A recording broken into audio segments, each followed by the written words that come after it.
Hi, my name is Daniel Kay. I'm the Head of Economic Research at the National Bank of Kuwait. I'm going to take you through a short presentation on the impact of the COVID-19 pandemic on Kuwait's economy. If you'd like a copy of this presentation, it's available at the National Bank of Kuwait's website, nbk.com, under Economic Research Reports, or you can get it from KFAS. So in summary, Kuwait's economy, like others in the Gulf region, will see a major near-term hit from the spread of COVID-19, but more importantly, the response to the COVID-19 pandemic. The main impact, of course, has come from forced business closures, travel restrictions, supply chain disruptions that have hit some sectors such as retail and hospitality particularly hard. On top of this, of course, the economy is having to contend with a collapse in global oil prices, partially triggered by the pandemic that's hit not just economic growth and confidence, but also had a huge impact on the government's financial position, which I'll come back to. So after the big hit to the economy in the first half of the year, concentrated around the second quarter, we do see some sort of economic rebound in the second half of the year, assuming that the virus is effectively contained and the oil prices start to recover. But a return to what we previously thought of as normal may take quite a while longer. So I'll just reference the confirmed caseload in Kuwait compared to other countries in the Gulf. These figures are changing day by day, of course, and these are the confirmed figures as of May the 9th. Kuwait had just under 8,000 cases. Other countries, larger countries, more populous countries in the Gulf have seen more, such as Saudi Arabia and the UAE. Qatar, a smaller country, has been disproportionately hit too. Kuwait at the moment has the fourth highest number of confirmed COVID cases in the Gulf. I said a moment ago that it's the lockdown measures that have really impacted economic activity. Indeed, Kuwait was the first country in the Gulf to announce a public holiday that forced businesses to close or reduce their activities in mid-March. And that public holiday at the moment is currently due to last until at least almost the end of May. And that represents around, from start to end, around 20% of the full year. And indeed, the more severe 24-hour curfew that was put into effect through much of May is likely to have an even more significant impact on economic activity than the partial curfew in place before. Now, so far, there are a few economic indicators to help guide us on the scale of the drop that we've seen in economic activity. But some estimates in other countries, including in Europe, suggest that during the lockdowns, economic activity is falling by around 1/3. Now, of course, the hope is that much of this drop in activity can be reclaimed once economies start to reopen. Switching briefly to the oil sector, as I said, adding to the challenge of the pandemic has been the collapse in global oil prices. The price of Brent crude oil has fallen from around $60 a barrel in February to, just below $20 a barrel at some point in April. It's since picked up a little bit, and it currently stands in mid-May at around $30. And that collapse has really come from two reasons. One, of course, has been the sharp drop in global economic activity, which has impacted global oil demand. And the other is the breakdown in the OPEC plus supply deal, which resulted a couple of months ago, which resulted in a flood of extra oil supply onto the market at a time when demand was already weak. Now, more recently, OPEC has announced some very large and unprecedented production cuts effective from May. They're expected to last for a couple of years and ease gradually over time. So far, this has had a bit of a positive impact on oil prices, as I mentioned, but probably not the sizable impact that they might have expected. And we think that there will be a recovery of some sort in oil prices in the second half of the year. But that recovery is likely to be gradual, given the uncertainties surrounding the global economy and indeed the huge amount of excess supply there is on the global market at the moment that eventually needs to be worked off. So we're assuming that crude oil prices average around $35 a barrel this year, rising to about $50 next year. As for Kuwait's oil production, given the OPEC cuts, we think on average, Kuwait's oil production will fall about 8% this year to just under 2.5 million barrels per day. And on average, it might even drop a little bit further in 2021. Turning back to the non-oil economy, which is really a better measure of the conditions facing businesses, once you exclude the oil sector. Of course, the impact of this crisis on the non-oil economy is extremely uncertain, and many analysts are constantly adjusting their estimates of it. For what it's worth, the IMF expect non-oil GDP in Kuwait to decline 2.5% this year. That forecast was made a few weeks ago. We forecast a bigger drop of 4%, and in fact, given the more extensive lockdown that's been put in place, curfew that's been put in place through much of May, we now think we'll actually see a bigger decline than that. Whether it's 2.5%, 4%, whatever, it's going to be the weakest performance, at least since the financial crisis. But on current projections, the falling output's likely to be a bit smaller than we're seeing in some of the other major economies in the world, notably in Europe. We do expect non-oil growth to recover next year, see some sort of rebound. We've penciled in 3% growth, but probably not by enough to fully recapture the drop in output seen in 2020.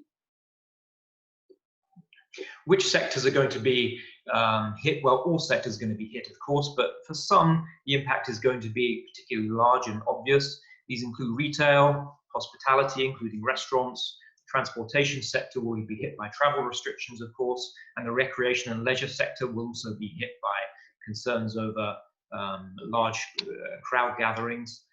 It's worth noting, however, that compared to some other countries, the combined contribution of these four sectors to Kuwait's GDP is relatively small, at just under 10%. We expect the property sector to also take a hit. Looking at the different subsectors of property, the residential sector, which is mostly homes for Kuwaiti nationals, we expect that to be, relatively speaking, less affected given the solid fundamentals, and indeed it was in a relatively decent position coming into this crisis. As the chart shows, the blue line on the chart shows that prices were rising on average by about 5 to 10% a year over the last year or so. By contrast, the market for apartments, which is mostly dominated by the expatriate community, is likely to come under further pressure. It's already been quite weak over the last year or so, and given the scale of the drop in economic activity that's likely in particular to affect the expatriate community, would expect demand and prices to come under pressure. The commercial property sector is also likely to be affected, given the scale of the drop in economic activity and the struggle that many tenants, whether it's in the retail sector, the office sector, or the industrial sector, to pay rents. So we expect this to be reflected in softer commercial property sales and prices. Kuwait's equity market has, of course, been seen a pretty sharp reaction to all this. From its peak in January, the stock market fell around 30% to mid-March. It's since then recovered, it's stabilized and crept back up a little bit, but nevertheless we expect investor sentiment to remain pretty weak until the virus pressures ease and indeed the oil price starts to recover a bit. But nevertheless, a full recovery is going to take some time.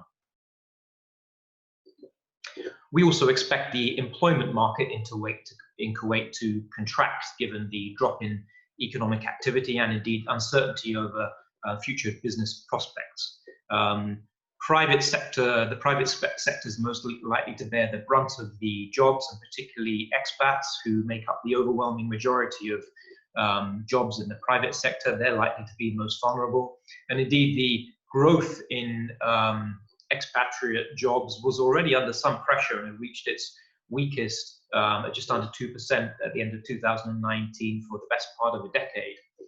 And we expect a contraction over the coming period. By comparison, I would expect excuse me, the job market for Kuwaiti nationals to be relatively less affected, given that the vast majority, around 80% or so of Kuwaiti nationals, are employed in the public sector, where job cuts are likely to be much more limited. Turning to the policy measures that have been implemented, most of the policy measures so far have focused on ensuring the continued supply of bank credit to affected firms, and there have been some attempts to ease the pressure facing consumers and households by freezing loan repayments. So interest rates have been cut by 125 basis points. The central bank has eased some regulations, banking sector regulations, to free up banks to lend more to support the economy. And loan repayments have been frozen for 6 months for all affected customers at no cost. Also, the government, in partnership with the banks, will provide subsidized loans for businesses of up to 3 years on terms that are particularly attractive to SMEs. For SMEs, the government will pay the full interest on the loans for years 1 and 2, and half of the interest in year 3. And the idea behind these loans is that they're used to cover cash flow shortages and to pay recurring contractual expenses, things like rents and wages, not to repay debt. And the loans are only available to companies that were in good standing before the crisis started. There have been some cuts in government fees and 1 or 2 spending measures announced by the government, but by and large, Kuwait has so far at least stayed away from the large direct fiscal measures that have been implemented in some other countries, including the Gulf. So I mentioned also there's been a huge impact on the government's fiscal position, and the fiscal deficit is set to widen significantly this year. We see a deficit of around 13 billion dinars this year, and that represents around 40% of GDP. By comparison, the deficit was estimated at about 9% of GDP last year. Now, within this projection, we assume it's not just our oil price projection, but also an assumption about government spending. We're assuming that spending will be more or less maintained this year at last year's levels, with capital spending cut to some extent, but this will be offset by slightly higher current spending, including more spending on health and 1 or 2 other emergency spending measures. Now, keeping spending unchanged will help to cushion the economy and the impact on demand in the short term, but nevertheless, we would expect some spending cuts to begin next year as the government takes some measures to bring the fiscal deficit back under control.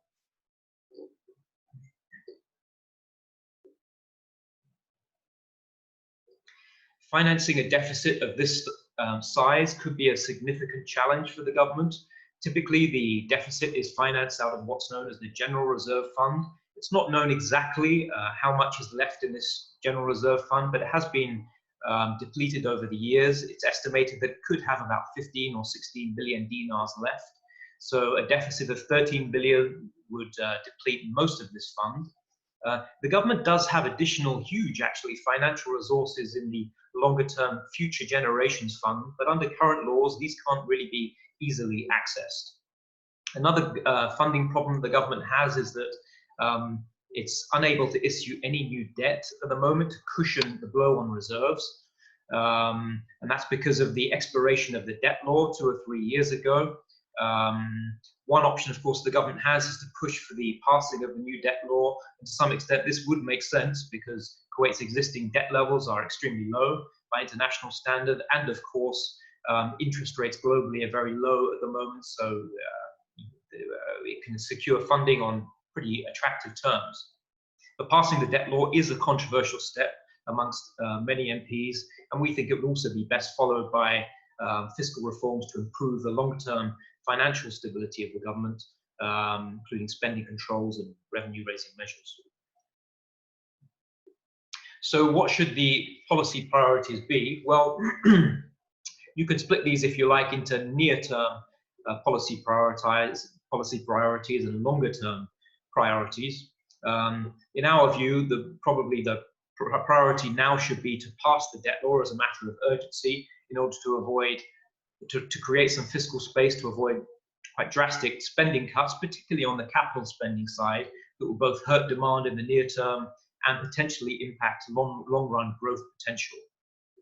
I'd mentioned too that the government hasn't done a huge amount on fiscal policy so far.